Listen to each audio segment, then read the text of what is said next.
Muy buenos días a todos. Muchas gracias por estar presentes en este nuevo episodio de su canal, de su programa Con Mucha Energía.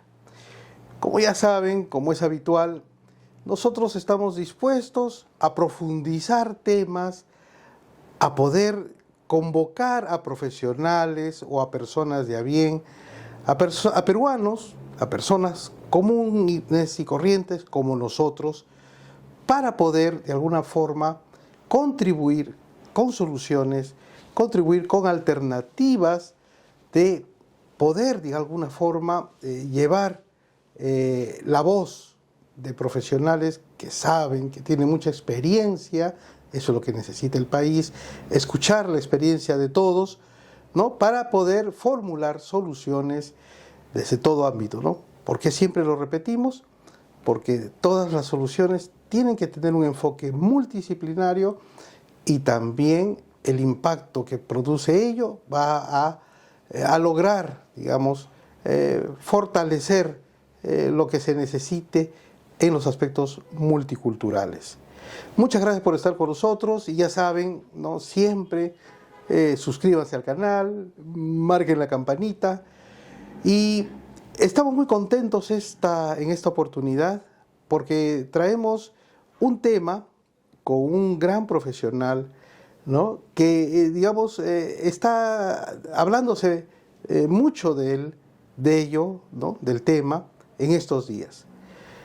No necesariamente queremos desmitificar lo que a veces se puede haber estado convirtiendo incluso en un tabú por desinformación, por no acercarnos a los profesionales que realmente saben, que realmente conocen.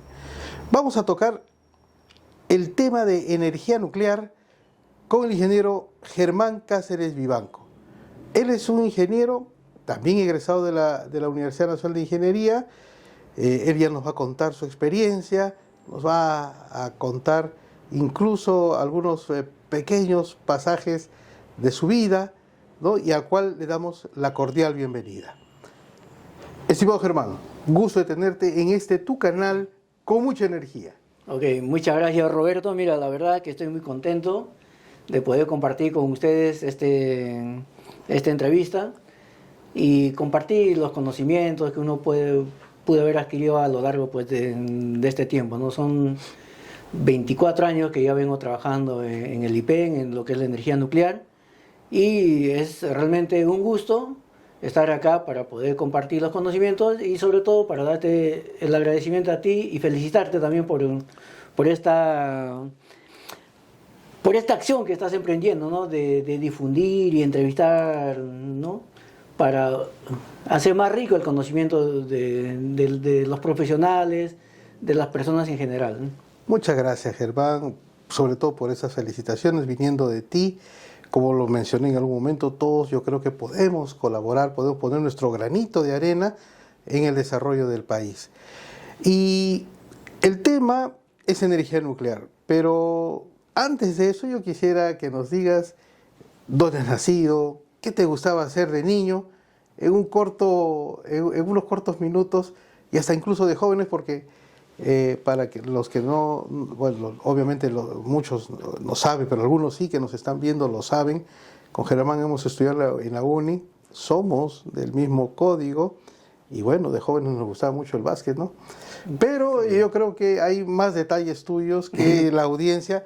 Y mira, nuestra audiencia son profesionales jóvenes, son estudiantes y también personas de a bien que están interesados en eso, ¿no? En el desarrollo de nuestro país y de ver a personas de a bien, a personas honorables, ahí dándoles unas palabras como las tuyas, Germán. Sí, bueno, ya, como lo comentas, yo nací en Abancay hace 54 años ya, ¿eh?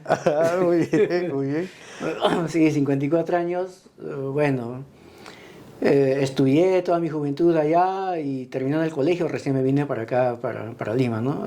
Allá, bueno, en Abancay, en ese entonces la ciudad era mucho más pequeña de lo que es ahora y todos éramos como una sola familia, ¿no? Nos conocíamos, sabíamos dónde vivía cada persona, ¿no? qué cargos tenían, dónde vivían, quiénes eran sus parientes y todo. O sea, vivíamos pues en una comunidad muy pequeña y muy amigable, ¿no?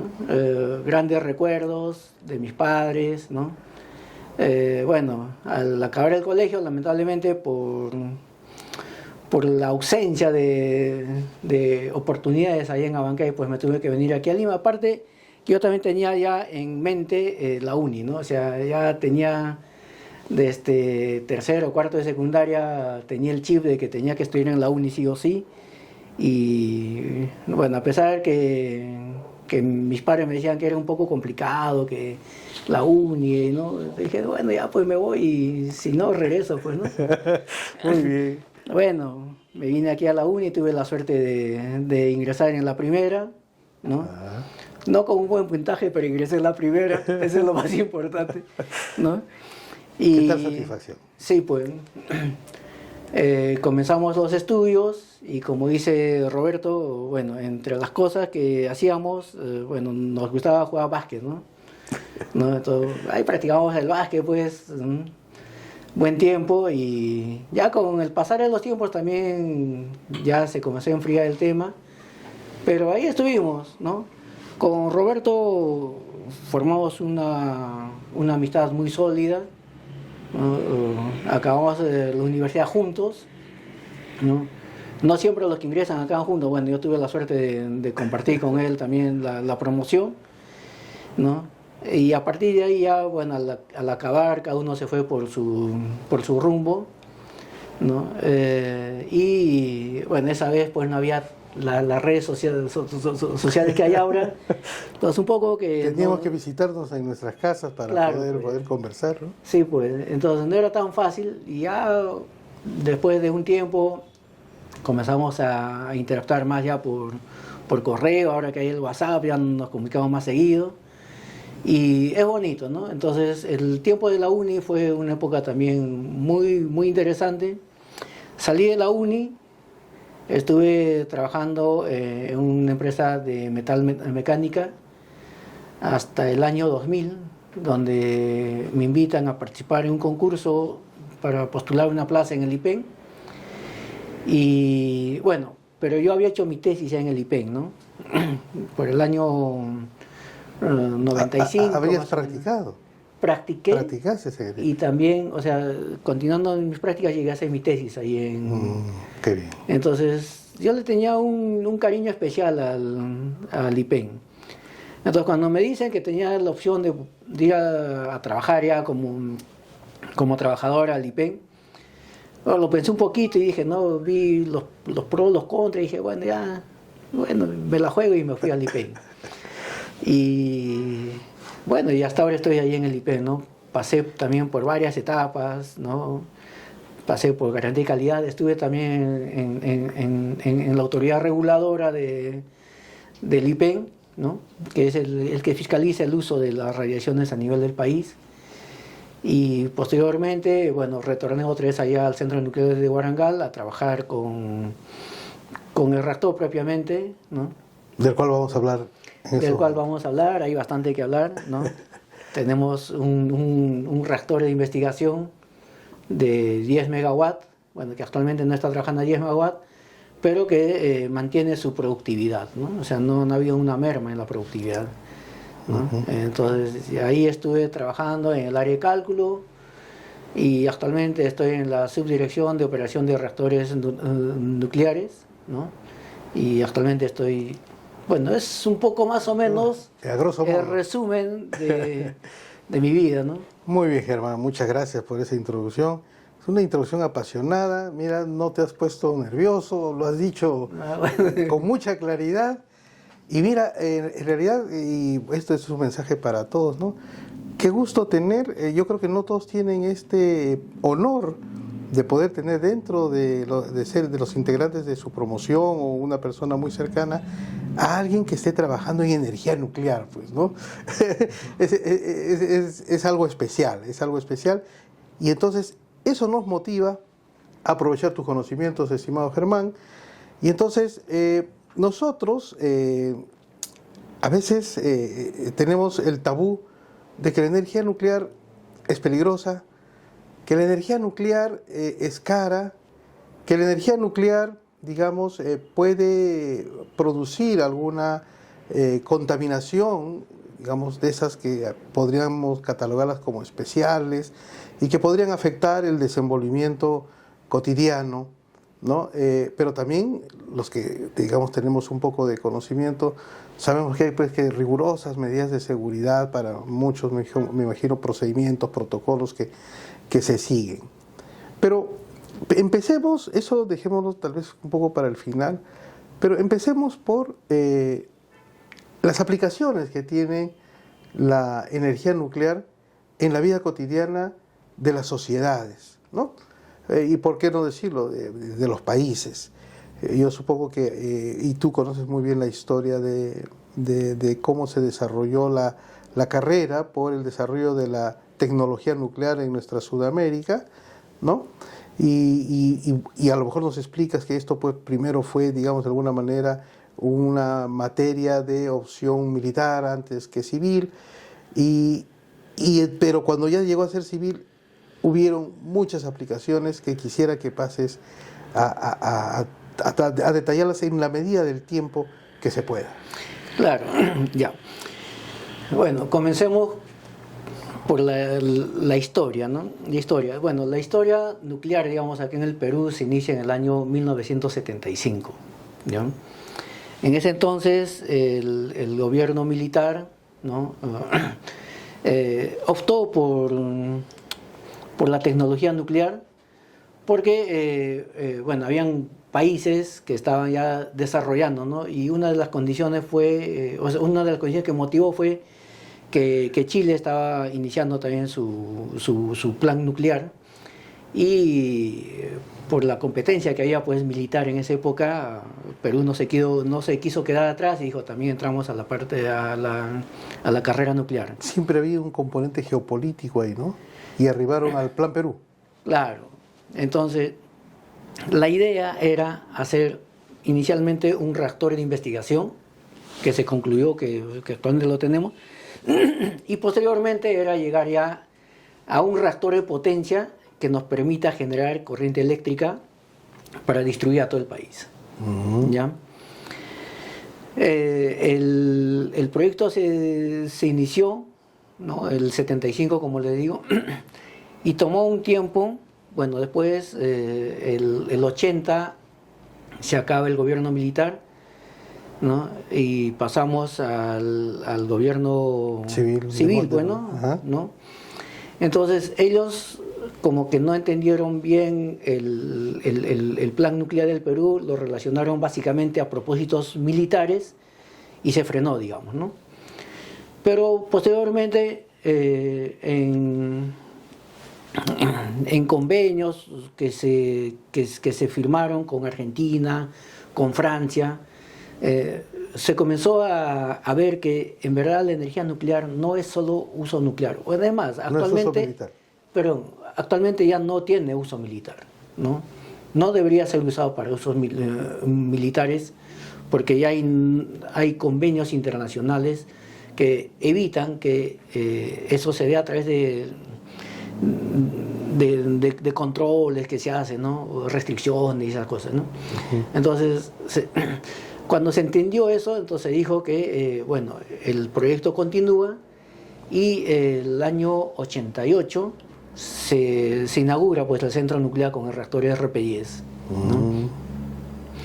Y a partir de esa fecha pues entró en funcionamiento el reactor de investigación y la idea era ir evolucionando y llegar a tener un reactor de potencia.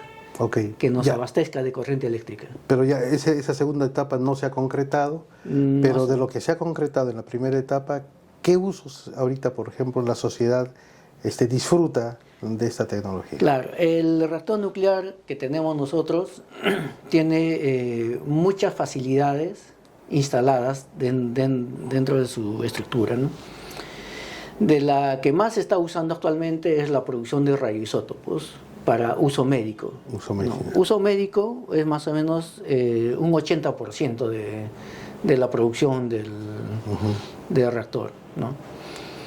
El otro 20% se está usando en minería, en industria, ¿no?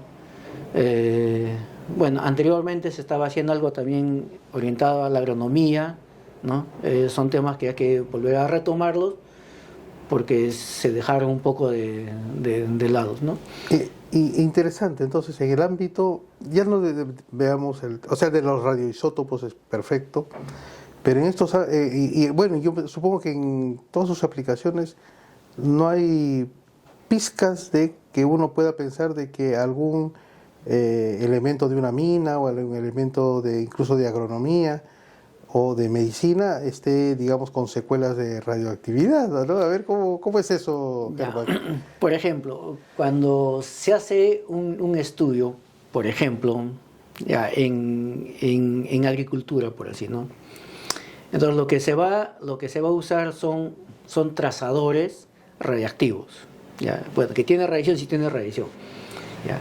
Esos trazadores se van a inyectar a la planta y se va a ver el proceso, ¿no? A través de las radiaciones que va a emitir la planta. O sea, una vez que ingresa el material radiactivo, la planta en ese instante sí se va a convertir en radiactiva y comienza a emitir radiación. Pero esa radiación no es eterna, esa radiación decae, ¿ya? Entonces, hay radioisótopos que tienen un periodo de emisión de radiación, que es el periodo de vida media, que es relativamente pequeño, hablamos a veces de horas. Entonces, en una semana el material radiactivo prácticamente ha decaído y ya no existe. Entonces ya no hay ningún tipo de peligro. Ya no hay ningún tipo de peligro, ¿no? Entonces, esos son los usos que se da, ¿no? Cuando es de forma invasiva a un proceso. Hay otros procesos en los cuales no es invasiva. Por ejemplo, es para medir, y eso se usa en industria, por ejemplo, en mina más que nada, ¿no? Para medir, por ejemplo, el flujo másico de una tubería, ¿no? Entonces, ahí se usan fuentes radiactivas, ¿no? Estas fuentes radiactivas sí son de un tiempo de decaimiento mucho más largo. Estás hablando, por ejemplo, de cobalto 60, que su tiempo de decaimiento es de 5 años y medio. Puede ser también cesio 137, que tiene 30 años, aunque el cesio no es muy recomendable, porque el cesio es una sal, ¿no? Y si por ahí pasa algo y se pierde el control, la cobertura, entonces es una sal que se puede diluir, esparcir, ¿no? Esparcir. Claro, entonces si es por ejemplo cobalto sí es sólido, ¿no? Entonces eso si pierde la contención, entonces cae y va a estar ahí, ¿no? Entonces es más fácil hacer la recuperación. Bueno, son ya criterios que tienen que usarse cuando se tome esa decisión, ¿no? Y en eso que utilizas ese elemento radioactivo para medir, digamos, el flujo másico dentro de la tubería, lo que emite, ¿qué cosa es? Lo que emite son fotones. Lo que emite son fotones, ¿no? De rayos gamma, ¿no? Rayos gamma son fotones de alta energía. Entonces esos fotones van a interactuar con la materia que está en la tubería, ¿no? Y van a sufrir una disminución, se va a atenuar, ¿no? Entonces en su viaje van a ir reteniéndose y van a lograr atravesar la tubería una cierta cantidad que va a ser menor a la del origen. Entonces acá tengo yo un detector. Un receptor, digamos. Claro, un receptor que es un detector de radiación y ese me va a censar. Cuando no hay tubería, pero cuando no hay material en la tubería, entonces va a pasar una cantidad mucho mayor. Claro. Cuando pasa una cantidad un poco menor, ¿no? Entonces también pasa más. Entonces, dependiendo de la cantidad que sensa acá el detector de radiación, uno puede inducir cuál es la cantidad de masa que está pasando. Claro. ¿No? O sea, mira, yo conocía el tema de los medidores de ultrasonido, que tienen una filosofía parecida, ¿no? Pero no había escuchado de una medición de esas características con tecnología nuclear. Sí, se usa. Interesante. Y se usa en varios también, por ejemplo, en embotelladoras de gaseosa, cerveza. ¿No? Vas a generar el pánico acá, ya nadie va a querer tomar cerveza ni gaseosas. Justamente a eso vamos, ¿no? O sea, los fotones, si bien es cierto son de alta energía, pero esos fotones no van a tener la energía suficiente como para poder modificar la estructura atómica del elemento que del está, elemento. que va a atravesar. Claro. No, un átomo es modificado cuando se modifica la composición de protones y neutrones en el núcleo. Ahí necesitas una alta energía ahí para hacer Claro, una eso. alta energía. Yo puedo Fisión. modificar a nivel de electrones, yo puedo sacar electrones, poner electrones, y eso en verdad no va a producir una modificación, va a producir una ionización, Ah, ok. ¿ya? Pero el elemento va a quedar estable. Entonces la ionización va a durar mientras el proceso de irradiación existe. Cuando el proceso de irradiación cesa, el elemento se convierte tan igual como era en el origen. Claro, ese paso es el principio de las celdas fotovoltaicas también, pues, ¿no es Sí, cierto? pues, ¿No? claro. Cuando hay fotones y de ahí son electrones que fluyen. Exactamente. ¿No? Parecido, Ya, ¿no es cierto? exactamente. Estoy Sí, tratando de explicar, estoy sí, tratando de imaginarme. es parecido, ¿no? Entonces, los fotones en verdad, el riesgo de los fotones es mientras hay el proceso de irradiación. Una vez que cesa, ya no hay irradiación y el material que ha sido irradiado con fotones sigue siendo el mismo material original. Ah, Puedo agarrarlo, puedo... claro, pues no ha, como tú dices, modificado su estructura No molecular. modificado. Sí. Es, O atómica, su estructura atómica. claro. Es diferente si yo lo irradio con partículas. Ahí está, vamos a ¿No? esa parte que ya sí, ya entramos a un detalle ya más, que hay que tener cuidado simplemente, ¿no? Claro, entonces eso, por ejemplo, ocurre en un reactor nuclear ya. Ya, Ya. pasamos entonces ahora a la experiencia que tiene y conocimientos que tiene Germán ya con reactores nucleares Claro. para efectos de generar electricidad. O pueden haber otros usos o aplicaciones sí, con esos reactores nucleares. Los reactores, en verdad, debemos clasificarlos en dos grupos. A ver. El primer grupo, que es para investigación y desarrollo, ¿no? Y el segundo grupo, que sería para generación de energía eléctrica. El primer grupo son los llamados reactores de investigación, donde su propósito es generar neutrones y esos neutrones usarlos en una aplicación, ¿no? Por ejemplo, en la producción de radioisótopos, en la producción de... hay una tecnología también que es la neutrografía, que es obtener imágenes empleando neutrones, Mira. que son como los rayos X que emplean fotones, ¿no? Generados por un arco eléctrico, generan fotones y uno, pues, cuando va al médico y le toma una placa, son fotones que, ¿no? Entonces, yo obtengo una imagen. Con los neutrones también puede obtener una imagen. Mira. Eso se llama neutrografía. ¿Y esos son para casos más especializados? Lo que pasa que, por ejemplo, cuando yo quiero tener un mayor grado de detalle en la imagen, ¿no? Los neutrones me van a permitir tener una calidad de imagen mucho mejor. Una alta definición. Una alta definición, por ejemplo, para determinar los circuitos electrónicos, ¿no? en las placas electrónicas, en los chips, eso, ¿no? Entonces yo puedo tomar y voy a ver en verdad cómo está. Interesante, ¿no? mira. Otras aplicaciones también es en arqueología, ¿no? Claro. Otro que, bueno, habíamos dicho que no se usaba en militar, pero también en balística se usa también, ¿no? Para ver quién... No, para ver los componentes de la bala. ¿no? Ok. Sí. Ya, o sea, Entonces, tiene una recontra alta definición. Sí. Espectrográfica prácticamente. Desgastes de alas de avión, ¿no? Mira. Entonces, esa es una técnica que es muy útil, muy práctica, ¿no? Ahora, en algunos casos es necesario complementar también con rayos X, pero ya, o sea, tenemos esa Pero opción. tiene la misma filosofía. ¿no? Es la misma filosofía, claro. En el caso de rayos X son fotones y en el caso de neutrografía son los neutrones que se generan en el reactor. Qué interesante, Germán. Mira, Sí. y bueno, esas son las partes pues bastante, digamos, desconocidas, incluso en el andar de los ingenieros, seguramente algunos médicos especializados en este tipo, digamos, de utilización de tecnología que tiene que ver con con los rayos X, eso pueden a lo mejor saberlo.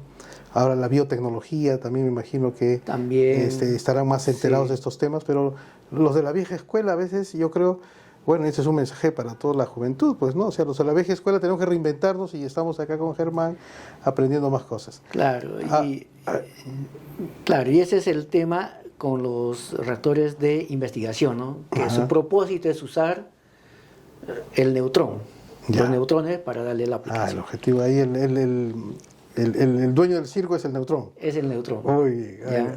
Mientras que en los reactores de potencia, ¿no? El dueño del circo en este caso sería el calor que se genera, la energía que se genera. El calor. ¿No? Entonces, esa energía que se genera convierte a un reactor, bueno, no me gusta decirlo mucho, pero es como un caldero. Es un caldero, Ujú. pero es un caldero gigante, pues. Es un caldero de alta densidad energética, digamos. Exactamente. Mira, por ejemplo, para tener una idea, ¿no? El poder calorífico de un combustible fósil está en el orden de 20, 40, ¿no? El poder calorífico del uranio es 76 por 10 a la 6. O sea, nosotros, por ejemplo, con una central carboeléctrica, para ponerlo en cristiano, podemos desarrollar así como uno, pero con una central nuclear de las mismas potencias más o menos, más o menos características, podríamos desarrollar con un kilogramo, digamos, de carbón o algo así, y el otro con 1 kilogramo podemos desarrollar, no sé, pues gigas o teras, etc. Ya, mira, a ver, haciendo un comparativo, la cantidad de uranio que usa una central, por ejemplo, de potencia, que produce 1000 megawatts de corriente eléctrica, 1000 megawatts. No, en promedio debe estar usando más o menos 40 toneladas de uranio, ¿ya? De las cuales por año se renueva casi una tercera parte. Estás hablando de 15 toneladas. 15 toneladas que pasarían a ser desechos radiactivos. Entonces, 15 toneladas es bastante. En una central térmica, ¿no? Por segundo están consumiendo por el orden de los metros cúbicos. En un año, ¿cuánto consume? Ya me parece. Lo cierto, ya. Y para 1000 megavatios no puedo hacer esfuerzo ahorita mental. ya, entonces, esas 15 toneladas de uranio que están contenidas, encapsuladas y controladas, frente a la emisión de gases de combustión, de toda esa cantidad que no se puede calcular ahorita al año, entonces yo creo que hay una ventaja con la energía nuclear, ¿no? Claro, sí, hay una equivalencia pues enorme. Entonces uno ve eso y ya, ¿no? Entonces, por ahí... sí, definitivamente la densidad energética pues no hay comparación, ¿no? No hay comparación. Y mira que has tocado el tema de los desechos, ¿no? Ya vamos un poquito a desmitificar, porque después, primero de los desechos, después pasemos a ver que la Comunidad Europea, por ejemplo, ahora ya está permitiendo dentro de sus políticas públicas o ha restablecido, conforme a sus políticas públicas de energía renovable, a las nucleares dentro de ese paquete, ¿no? Sí. Y entonces, también porque Japón se ha animado, después de Fukushima incluso, sí, pues, a construir más centrales nucleares, ¿no? Japón no paró, por ejemplo. Claro, continuó. Sí. Claro, pero disminuyó, creo, su producción y después... Disminuyó por un tema de reparación y esas cosas, pero después continuó. Y ahora continúa con ensamblaje. Y entonces, hay algo que las personas siempre hablan y a veces con cierto desconocimiento como el mío, ¿no? Por ejemplo, los desechos. Las tecnologías actuales, yo creo, y solamente lo he leído, creo que tú me lo has comentado en algún momento, van a entrar a una economía circular en la cual permitan, ¿no?, nuevamente ser utilizadas. Entonces, no necesariamente va a ser un problema el tener almacenados desechos y que algunos dicen, pues no, van a estar hundidos a miles de metros debajo de la tierra, o si no en el mar. Cuéntanos, por favor, cómo es ese tema. Sí, bueno, en un inicio había pues la idea de mantener estos desechos enterrados en una profundidad pues, de 5.000 metros, una cosa así, ¿no? Por ahí también alguien dijo, lancémoslo al espacio. Entonces, ¿Cuánto cuesta sacar 1 kilogramo del espacio? Hay que preguntarle a Elon Musk. Es impresionante el costo, ¿no? lo que pasa que, ¿te acuerdas del Challenger del 86 que estalló? Entonces dijeron, ¿qué pasa si lanzamos y está allá arriba? Claro, también. Entonces, todas esas ideas, ¿no? Entonces, y de ahí se comenzó a evolucionar pues este tema y se dijo, bueno, dejemos de llamar desechos y llamémoslos combustible nuclear del futuro. ¿No? Entonces, lo que se está pensando ahora es generar una tecnología que nos permita usar esos combustibles, ¿no? Porque, si bien es cierto, ya no tienen mucho uranio, pero tienen otro material que es el plutonio y el torio que se genera a partir del uranio. El uso del uranio. Se Claro. transforma en torio, se transforma. Claro, el uranio cuando se consume en el proceso de operación del reactor decae, ¿no? O sea, se convierte al absorber neutrones y emitir neutrones, pasa a ser plutonio, y entonces eso actualmente se está viendo, ¿no? De generar la tecnología para que en un futuro se pueda usar eso. Y entonces, por las noticias que nosotros nos enteramos, porque el que, digamos, de alguna manera trata de estar, digamos, al día en estos aspectos, lee, pues dice, ahora se va a usar torio. Entonces, ese torio es el subproducto del uranio. Claro. Ah, ok. Sí, pues no vendría a ser eso, ¿no? Aunque también hay torio en la naturaleza, ¿no? Claro. También se puede Exacto. obtener el torio de ahí y usarlo. O sea, ¿Y el torio es menos radiactivo, menos nocivo, digamos, frente a un desastre, por ejemplo? lo que pasa es que son componentes o son elementos diferentes y tienen comportamientos diferentes. O sea, en verdad, si hablamos de un desastre, el desastre tendría que ser casi del mismo grado, ¿no? Ah, Pero antes de eso hay que mencionar también que la tecnología actual es muy cuidadosa en los temas de seguridad, ¿no? Antes de Fukushima hubo otro accidente también en el año 86 de Chernobyl en Rusia, ¿no? Que ese sí fue un accidente devastador y catastrófico, ¿no? Nunca imaginado. Bueno, pero eso fue ya una consecuencia pues de la situación en la que estaba esa vez Rusia, ¿no? Entonces había un desorden, un desgobierno, bueno, entonces eso se reflejó en el manejo de la central nuclear y bueno, se permitían varias cosas, ¿no? Entonces la misma instrumentación que está relacionada a la seguridad del reactor, en muchos casos no se respetaba, ¿no? Entonces, porque había una orden de que tienes que operar y operaban, ¿no? Entonces la consecuencia fue que hubo ese desastre. Pero a raíz de eso se comenzaron a generar nuevas culturas, ¿no? En la parte nuclear y se han implementado ya más normas y más condiciones limitantes de operación en un reactor. Actualmente un reactor, incluso el de Fukushima, también nos ha servido para mejorar las condiciones, ¿no? de operación del reactor, incluido el propio diseño. Claro.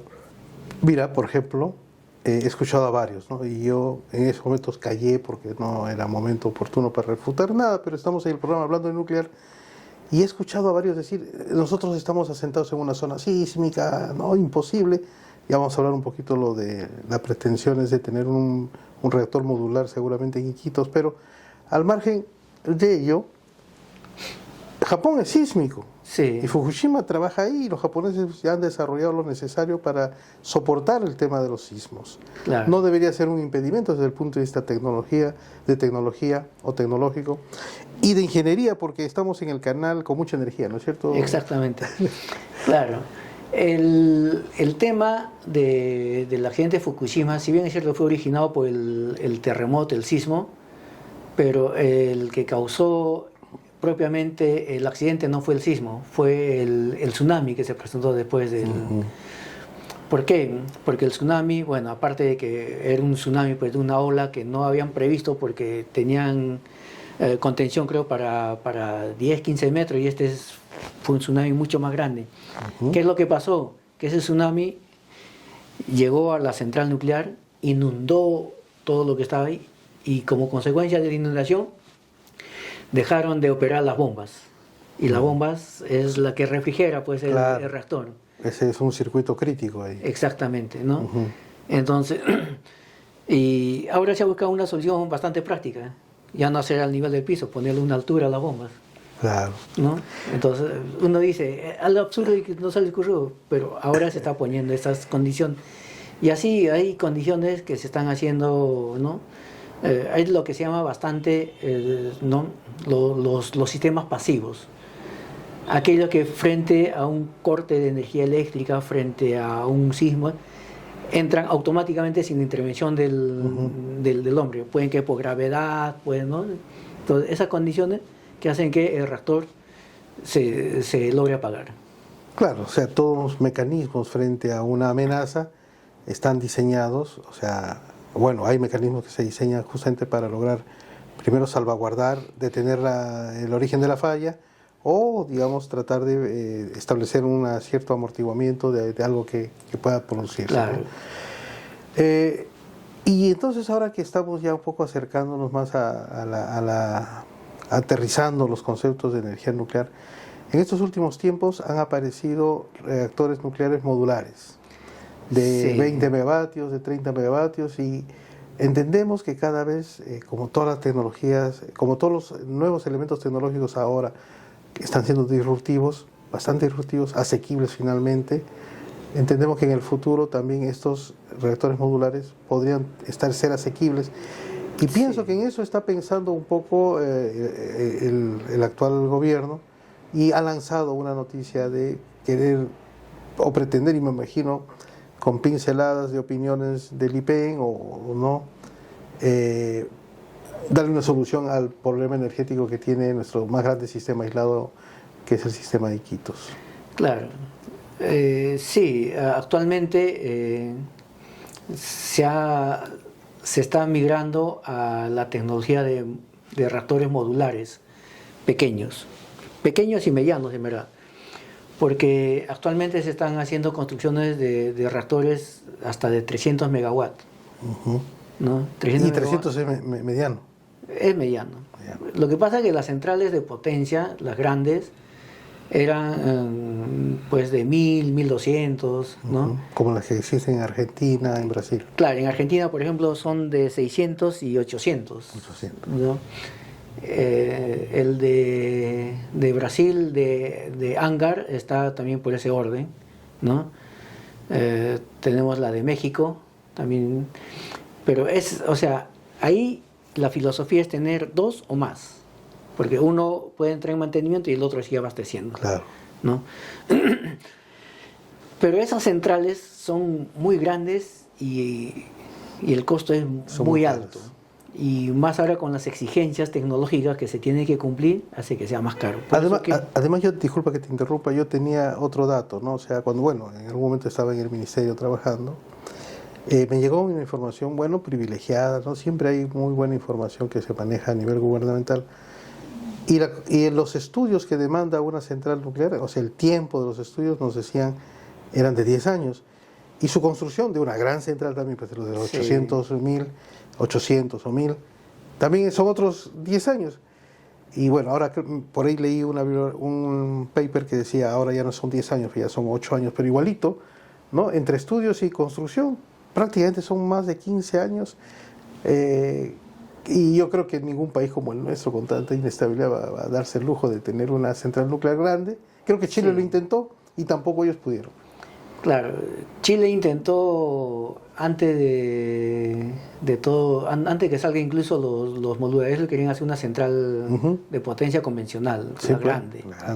Y tuvieron su sismo. Y dijo, no, si hay sismo, mejor no. Y ahí comenzó el tema, ¿no? La ventaja de los modulares es, uno, que su costo ha disminuido sustancialmente.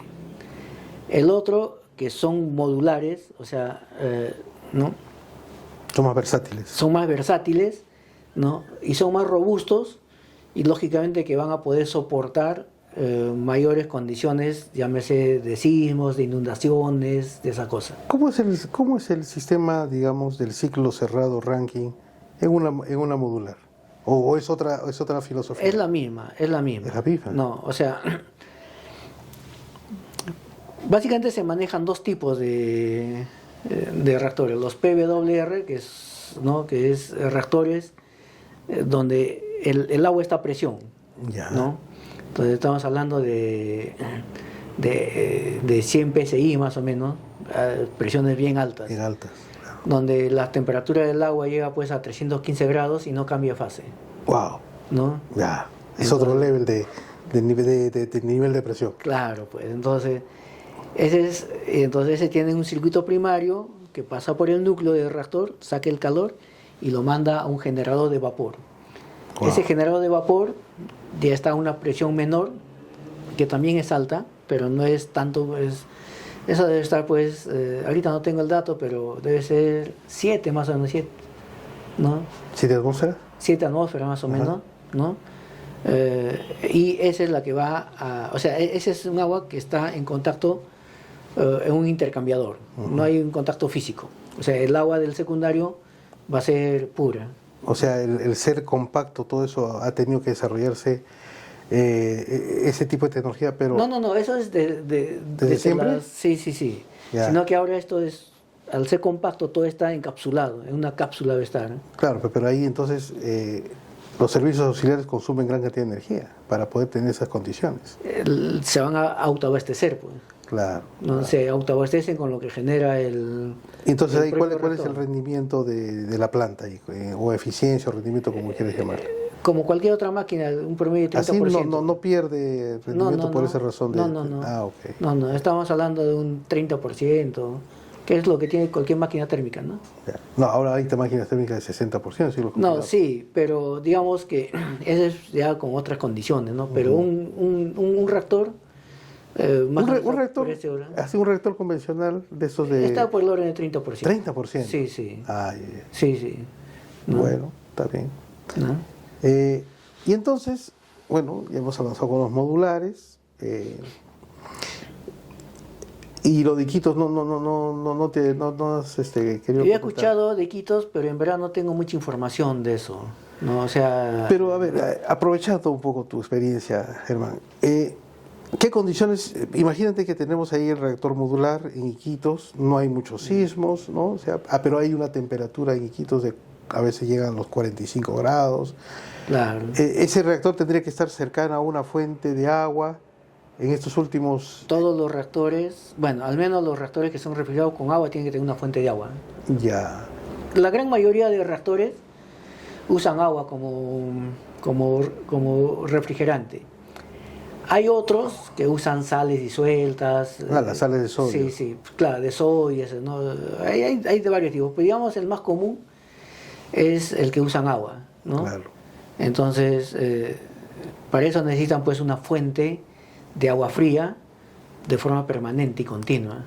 Claro, ahora esos reactores, digamos, modulares, ¿cuál es el más pequeño en tamaño que tú sepas que estén fabricando? Como tú lo dijiste, de 20, 30 más o menos. 20, 30 sí, metros. Okay. Sí. Ya. Ahora, ellos siempre entran al despacho, es decir, entran a operar y siempre van a estar en base. En base. No hay posibilidades de que estén fluctuando con la frecuencia. Normalmente los reactores de potencia son para base. Para base. Para base. Hay inmóviles ahí. Sí.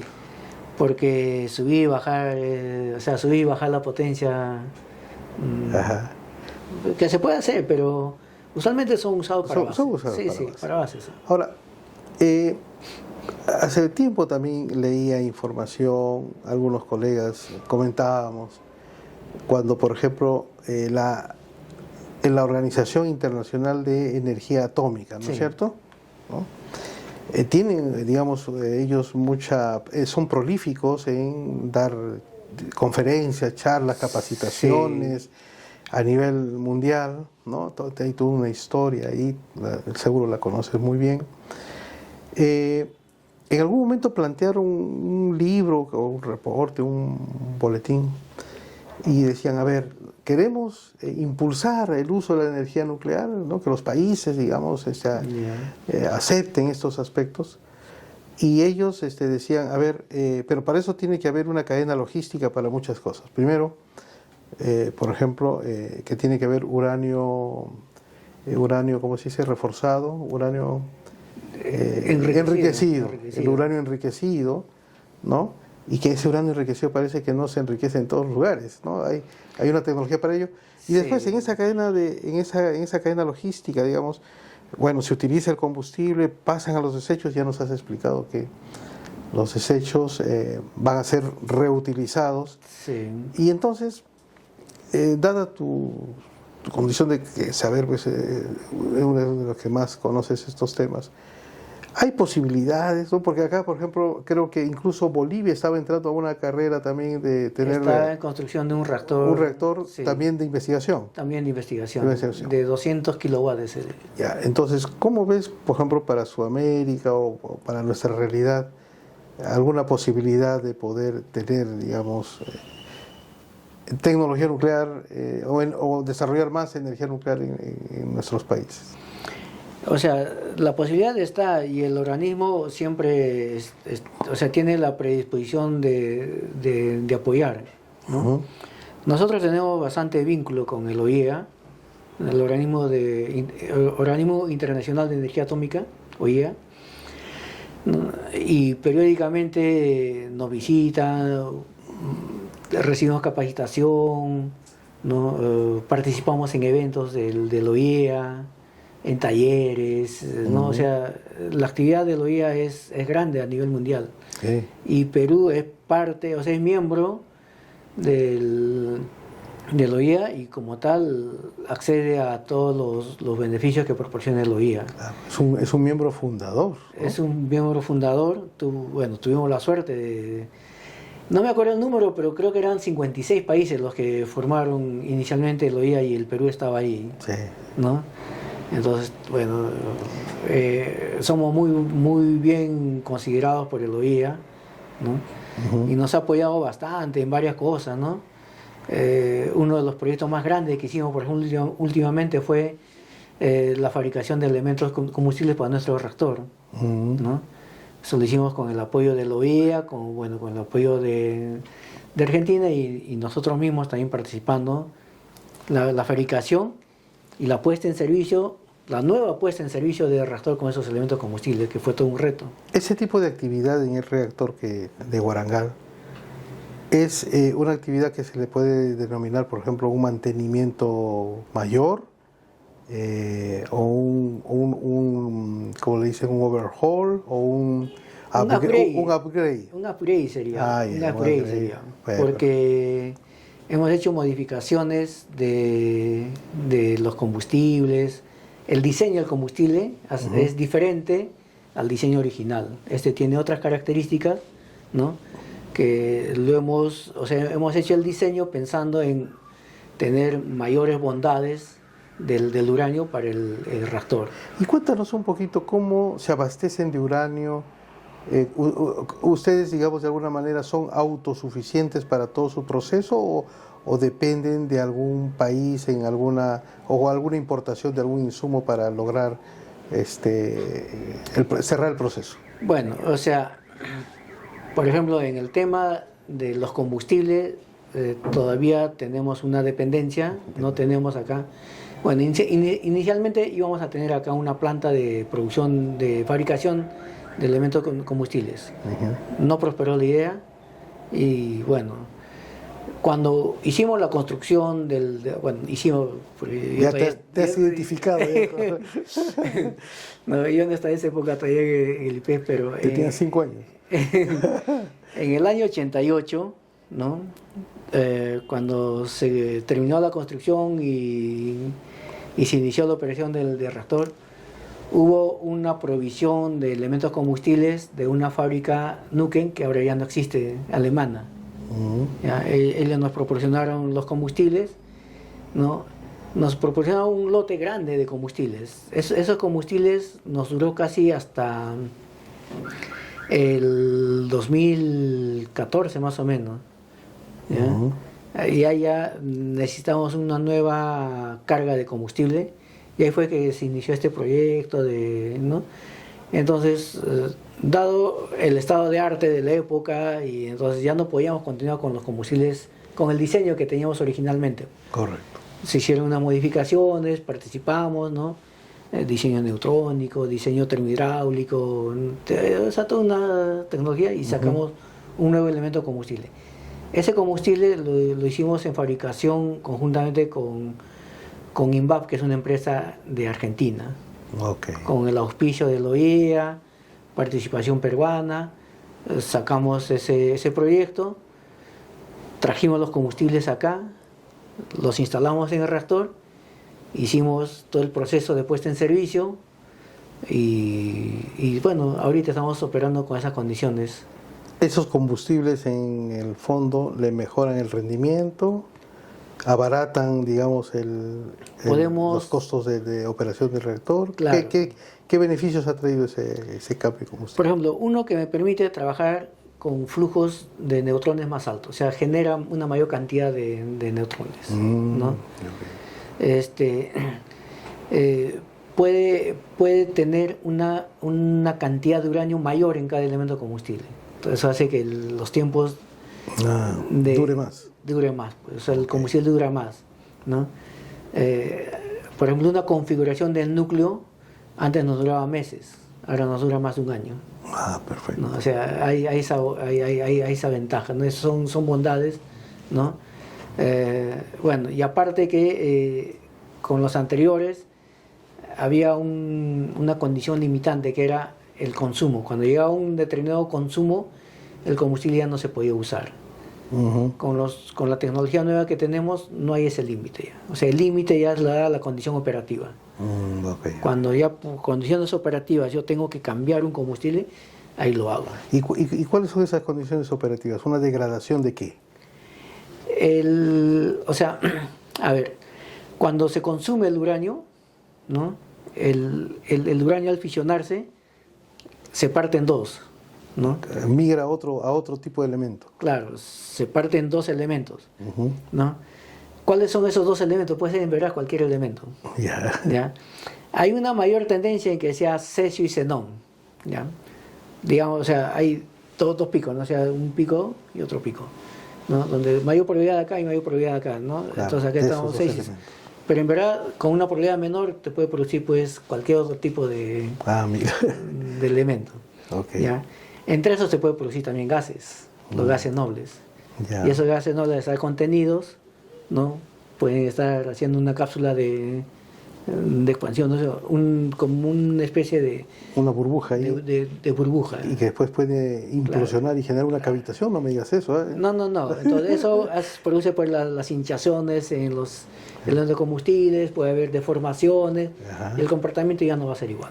Okay. ¿No? Ese es por un lado. Entonces, por eso dicen, ¿no? Ya cuando llegaba a 50% de consumo, tenían que retirarse los combustibles. Okay. Por un tema de seguridad, ya, porque ya estaba, porque tenía ese tipo de degradación. Claro, en cambio, estos nuevos combustibles no tienen esa limitación. Ya no tienen esa limitación. Entonces, ¿qué cosa agota el combustible ya? O sea, ¿por qué se tiene que cambiar? El propio uso. El uso. O sea, como te digo, el uranio fisiona, genera, bueno, dependiendo de la forma como se parte, te puede generar 2 o 3 neutrones por cada fisión. Por eso se dice que genera 2.4. Y el punto 4 como es la mitad de un neutrón. O sea, produce, pues, millones de millones. Entonces, en promedio, es 2.4 neutrones que se produce por cada fisión. Okay. Entonces, y esos neutrones, muchos de esos neutrones impactan en otro núcleo y también lo fisionan. Entonces, fisión. Entonces el uranio deja de ser uranio, y se va gastando. Okay. Entonces hay un instante en que ya tu cantidad de uranio no va a ser la cantidad que tú requieres, y en vez de favorecerte al origen de otros elementos, entonces más bien te perjudica, porque en vez de un generador de neutrones, se convierte en un absorbedor de neutrones. Claro. Entonces, en ese instante, ya por esa condición operativa, tú Ya lo retiras. lo retiras O lo cambias. y reemplazas, pones uno fresco. Ah, muy bien. Entonces, ese que sale acá sale pues con N cosas. Entre eso está pues el plutonio, el torio. Y ese combustible, el que sale, es el que van a querer las nuevas tecnologías reutilizar. Esa es la filosofía que se está Que se implementando. está ahora, implementando. ¿no? Qué interesante. Sí. Y bueno, estamos llegando ya al final de esta interesante entrevista, estimado Germán. No sin antes decirle a nuestra audiencia que, bueno, principalmente quien habla, ¿no? Personalmente defiendo yo con mucha convicción y con mucha energía que todas las tecnologías son importantes, ¿no? Podemos hablar de las renovables, podemos hablar de las bondades de las hidroeléctricas, incluso de las tecnologías que utilizan hidrocarburos, de las centrales nucleares y de la geotermia y etcétera, ¿no? Todas van a tener ventajas y desventajas, ¿no? Entonces yo creo que es importante, ¿no?, retomar lo que en algún momento el IPEN lo hacía muy bien, Germán, me parece, tú debes conocer ello mejor que yo, porque el IPEN efectuaba una planificación de largo plazo, ¿no? Su personal estaba bastante entrenado para correr modelos prospectivos, porque seguramente en ese plan Perú, ¿no?, en la parte esta de tratar de llegar a esa etapa en la cual íbamos a tener una gran planta, obviamente tenían que hacer simulaciones y simulaciones y escenarios y escenarios. Claro. Y es algo que se está perdiendo en el Perú, pero bueno, vamos a retomarlo. Hay cosas que definitivamente tenemos que volver al origen de algunas cosas. Sí. O sea, todo proyecto, cuanto más grande sea, necesita de 3 pilares, ¿no? Lo técnico, lo económico y lo político. Si no se unan, si no se juntan los 3, ningún proyecto va a ir. Muchas gracias, Germán. ¿No? En realidad yo te quería pedir, por favor, una reflexión final para nuestra audiencia. Ahí tienes tu cámara. En realidad es una audiencia de profesionales jóvenes, estudiantes, y también están ciudadanos comunes y corrientes como nosotros, ¿no? Y que están siempre esperando justamente espacios de difusión, no tal vez para aprender más, sino ellos mismos gustosos de saber que hay profesionales como tú, estimado Germán, que, digamos, son libros abiertos y yo creo que tenemos el imperioso deber de trasladar esos conocimientos a nuestros jóvenes en pro de un desarrollo de nuestra sociedad, un desarrollo de nuestro Perú. Tus palabras de reflexiones finales. Ya, Roberto, gracias. Bueno, como reflexión final, lo que se podría decir es, coincido contigo, el abanico de energías no se debe desechar ninguna, ¿no? Sin embargo, por mi formación, yo digo que la energía nuclear es la energía del futuro, ¿no? Ventajas y desventajas están presentes, ¿no? Pero yo creo que la mayor desventaja de la energía nuclear es el desconocimiento y el temor indebido que se tiene, ¿no?, a la energía nuclear. Tenemos el de Fukushima hace poco, un poco más antiguo, que de repente muchos jóvenes no lo conocen, ¿no? El de Chernobyl. Son accidentes que le han dado una imagen negativa, digamos, a la energía nuclear. Pero los accidentes ocurren en todo sitio, ¿no? Justamente la vez pasada, conversando con unas personas, les decía, por ejemplo, si nos vamos a poner a hablar de accidentes, ¿cuántos accidentes de tránsito hay al año? Y a alguien se le ocurrió decir, suspendamos el transporte público por la cantidad de accidentes, heridos y muertos que ha habido. No. Pero cuando hay un accidente nuclear dicen, sí, cerremos todo lo nuclear. O sea, el impacto es más fuerte, ¿no?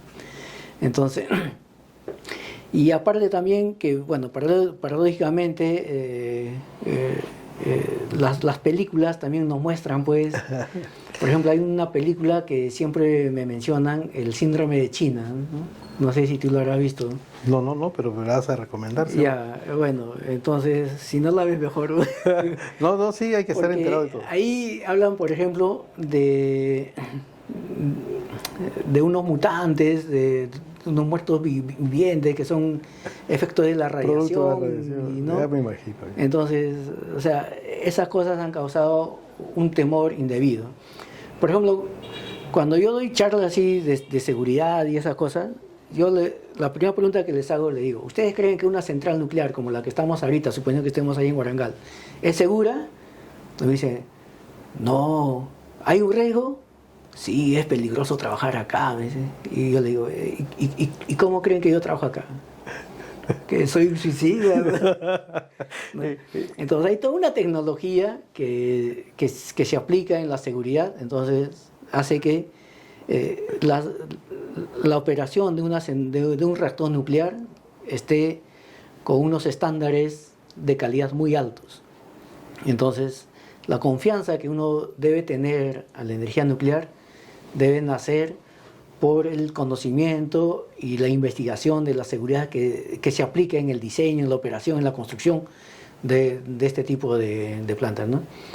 Y sin entrar mucho en polémica contigo, yo considero que las energías son todas importantes, todas tienen un riesgo, pero la energía nuclear tiene bondades que ninguna otra la tiene, ¿no? El potencial que tiene, por ejemplo, 1 kilo de uranio, no tendrías que compararlo pues con toneladas de fósil. Claro. Lo que te contamina 1 kilo de uranio con lo que te contamina los fósiles, tampoco no hay comparación, ¿no? Entonces, sí, entonces debemos ver ventajas y desventajas y poner pues una balanza, ¿no? Sin muchas pasiones, ¿no? La pasión se pone cuando Roberto entrevista, pero no cuando se analiza. Muchas gracias, Germán. Te agradecemos de verdad tu tiempo, ¿no? El haber dedicado a las personas que nos están viendo, siempre con mucha energía, ¿no? En realidad, nosotros queremos tratar de ser, perseverantes en el hecho de generar, a partir de las conversaciones, generar información, no generar desinformación, ¿no? Cuando a veces, y creo que lo hemos comentado off the record con Germán, yo no quería hacerle la broma, por ejemplo, de que siempre a veces referimos a Homero Simpson en este programa de Los Simpson con su barrita, ¿no es cierto?, de combustible ahí en uno de sus bolsillos. Eso es una parodia que a lo mejor tiene un contenido que no es el más grato para los que desarrollamos tecnología. Puede estar muy bien como humor, pero no como algo que pueda generar una repercusión en la vida social.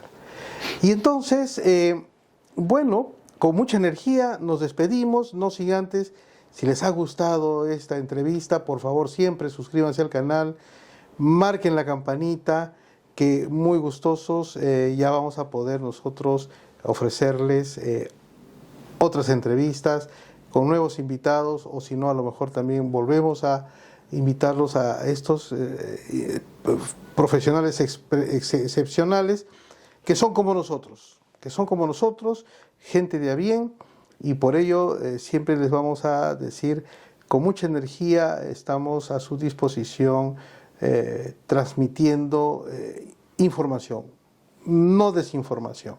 Muchas gracias. Nos vemos.